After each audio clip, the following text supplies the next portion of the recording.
Hello guys, രാവിലെ സ്കൂളിൽ വന്നു. ഇന്ന് മക്കളുടെയൊക്കെ മാർക്ക് ഷീറ്റും പ്രൊമോഷൻ ലിസ്റ്റും വരുന്ന ദിവസമാണ്. ബുക്സ് എല്ലാം കളക്ട് ചെയ്യാനുണ്ടായിരുന്നു. ഇന്നും നാളെയും കൂടിയേ ഉള്ളു. അങ്ങനെ ഞാൻ, ഹർജിത്ത്, ഹസ്ന, ധന്യ, ഹർജിത്തിൻ്റെ ഫ്രണ്ട് കെവിനും കെവിൻ്റെ മദറും കൂടെ ഉണ്ടായിരുന്നു. കുറേ പിക്ചേഴ്സൊക്കെ അതിൻ്റെ അടുത്തിരുന്ന് എടുത്തു. ഇവിടെ വന്നപ്പോഴാണ് ഹർദേവിൻ്റെ ബുക്സും കൂടെ കിട്ടാൻ സമയമായെന്ന് പറഞ്ഞു. ഇനി ഇവിടുന്ന് വന്നിട്ട് വേണം തിരിച്ച് ഹർദേവിൻ്റെ സ്കൂളിലോട്ട് പോകാൻ. അങ്ങനെ പിക്ചേഴ്സ് എടുത്തു. ഇപ്പോൾ ഇതിൻ്റെ വില അറിയത്തില്ല. ഒരു 10 കൊല്ലം കഴിയുമ്പോൾ ഈ പിക്ചേഴ്സ് എടുത്ത് നോക്കുമ്പോഴാണ് ഇതിൻ്റെ വാല്യൂ മനസ്സിലാവുന്നത്.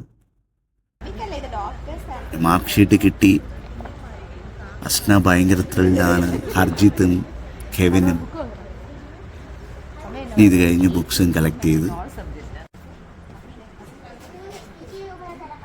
രാവിലെ ഇവിടെ വന്നുകൊണ്ട് ഒരുപാട് കസ്റ്റമേഴ്സിനെ അറ്റൻഡ് ചെയ്യാൻ പറ്റിയില്ല. അവരെല്ലാം ഫോൺ വിളിച്ചു. ഞാൻ ഉച്ചയ്ക്ക് ശേഷം അവരെയൊക്കെ അറ്റൻഡ് ചെയ്യാമെന്ന് പറഞ്ഞിട്ട് ഞാനങ്ങ് സ്കൂളിലോട്ട് പോയിരുന്നു.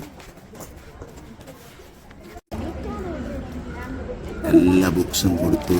ഹർജിത്തും കെവിനും എല്ലാം ഹൈസ്കൂളിലോട്ട് പോവാൻ പോവാം. മലയാളമില്ല. അങ്ങനെ ഹർദേവിൻ്റെ സ്കൂളിൽ വന്ന് അവൻ്റെ മാർക്ക് ഷീറ്റ് വാങ്ങിച്ചു. He's also very happy.